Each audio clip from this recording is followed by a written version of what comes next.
Menopause is the term that we most often talk about, and by a medical definition, that means no menstrual cycle for a year, as well as typically an FSH, which is a lab level greater than 60. This is commonly someone in her early 50s, maybe late 40s. What a lot of times we don't talk about is that perimenopausal and postmenopausal female. I actually had a patient the other day tell me I didn't even know perimenopause was a thing. Perimenopause is that state leading up to menopause. It means around menopause. What most gals don't understand is that even though you're not in menopause, you can exhibit those symptoms, and this perimenopausal state may last 5, 10, 15, 20 years.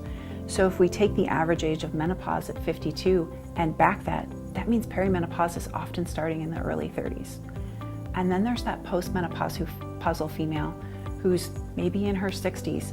She's well past that menopause, quote, menopause state, but she's continuing to have symptoms and is maybe at retirement where she wants to spend time, she wants to be intimate with her husband, but doesn't have the energy and or the desire for those things.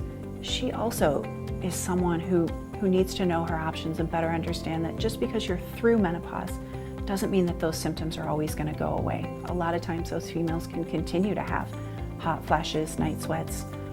Oftentimes when we think of menopause, it's the hot flashes, night sweats, vaginal dryness, painful intercourse, midsection weight gain that we talk about. But that is specific to estrogen. It's the progesterone, testosterone, whole thyroid picture that oftentimes gets ignored from general practitioners. For me, approaching treatment differently is number one, taking the time to stop and listen to you, to understand comprehensively what do labs look like. I can't tell you how many females have come to me and they've never had a progesterone level check, never had a testosterone level check. The only thing they can tell me is my thyroid is normal and I'm not in menopause. Well, that still doesn't tell me the whole picture. So for me, it's having that conversation of understanding what are your goals, what are you experiencing, and taking that comprehensive lab panel and coming up with a plan that works best for you.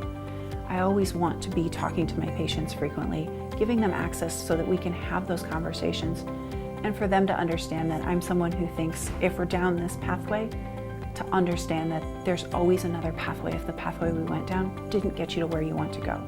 So don't lose hope, don't give up, because there are options for you to feel your best. If this sounds like you, or maybe you feel like you haven't been heard or don't know what your options are, call Renew Institute today to schedule your complimentary consultation, and let's get you back to living the life you want to live.